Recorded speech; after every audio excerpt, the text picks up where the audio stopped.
Good morning everyone and welcome to my daily blog. আজকে হচ্ছে জামাই ষষ্ঠী, তো বাড়িতে আজকে হচ্ছে প্রচুর আয়োজন। এখন বাজে 7টার মতন। আমি স্নান টান করে এখানে সুন্দরভাবে পুজো দিয়ে দিয়েছি, ইভেন আমার স্কিন কেয়ারও কমপ্লিট। তো এদিকে একটু বাদেই দেব, মামা, মানি ওরা সবাই চলে আসবে। আর বলতে বলতে দেবও এদিকে চলে এসছে। আর ওদিকে মেনুতে তো রয়েছে আজকে অনেক কিছু।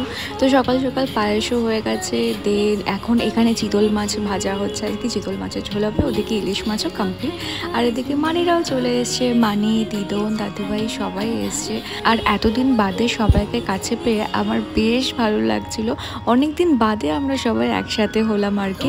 তো এদিকে ওরা ব্রেকফাস্ট করছে, আর ওদিকে রান্না প্রায় কমপ্লিটই বলতে গেলে, আর এক দুটো আইটেম বাকি রয়েছে। আর এদিকে রান্না বান্না সব কমপ্লিট হয়ে গেলে দেন সব রিচুয়ালসগুলো স্টার্ট করবে। তো এখানে মা সব কিছু রেডি করছে, একটু বাদেই পুজো টুজো শুরু হবে আর কি। আর ওদিকে আমি মানিকে আলতা পরে দিচ্ছি, আর আমরা সবাই মিলে একটু গল্প করছিলাম।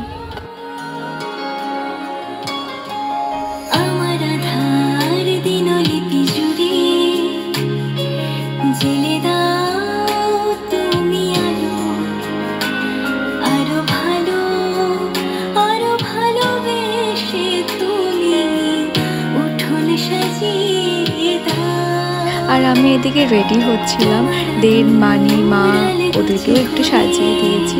আর এখন বাকি যে রিচুয়ালসগুলো রয়েছে সেগুলো হবে।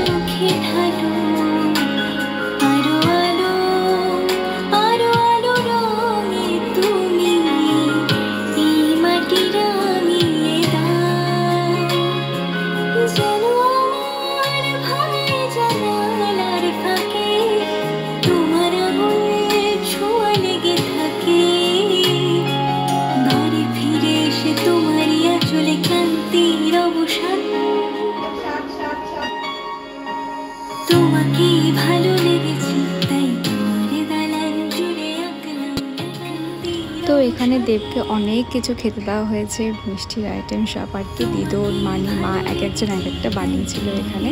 আর ও তো হাত তুলে দিয়েছে কি আমি এত কিছু খেতেই পারবো না।